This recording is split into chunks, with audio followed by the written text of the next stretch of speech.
আজকে আমরা চলে এসেছি বিশ্ব ইজতেমা ময়দান। আজকে আপনাদের দেখাবো কোথায় কি কাজ হচ্ছে, কতটা কাজ এগিয়েছে সেটা আপনাদের দেখাবো ইনশাআল্লাহ। আপনারা ভিডিওটা না টেনে সম্পূর্ণ দেখতে থাকুন।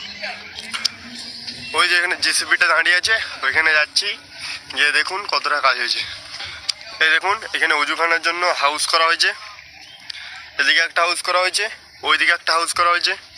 এই দেখুন এদিকে একটা পানিও ভরা হয়ে গেছে, ওইদিকে এগুলো বাথরুম করা হবে, ওইগুলো নল করা হয়েছে, ওই দিকে আর একটা নল করা হয়েছে, ওই দিকটাও দেখাবো। আবার আপনাদের দেখাবো আজকে মেন প্যান্ডেলটার কতটুকু কাজ হয়েছে, ইজতেমার বিশ্ব ইজতেমার মেন প্যান্ডেলটা।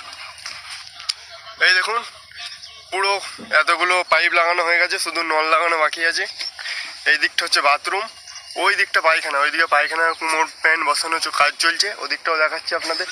এদিকে জেসিবিটা দাঁড়িয়ে আছে, এদিকে গর্ত খোঁড়া হয়েছে। এই দেখুন এদিকে অসংখ্য প্যান বসানো হয়েছে, এই ধার দিয়ে কুমোট বসানো হচ্ছে।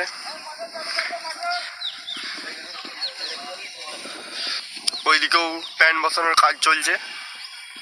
এবার আপনাদের নিয়ে যাবো বিশ্ব ইজতেমার মেন প্যান্ডেলটা।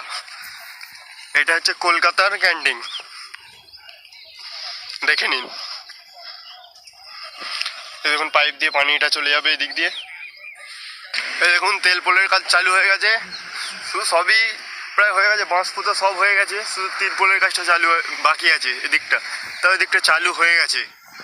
আর এই দিকগুলো এখনো কাজ চলছে। এটা হচ্ছে কলকাতার ক্যান্টিন। এই কলকাতার অপোজিটটাই হচ্ছে, মানে কলকাতার ক্যান্টিনের বিপরীতটাই হচ্ছে পিছন দিকে, এটা হচ্ছে বিশ্ব ইজতেমার মেন প্যান্ডেল। এই দেখুন প্রচুর বড় বিস্তৃত। এবার আপনাদের মেন সোজাসুজি নিয়ে গিয়ে দেখাবো। এদিকে অসংখ্য ছাগল চড়ছে।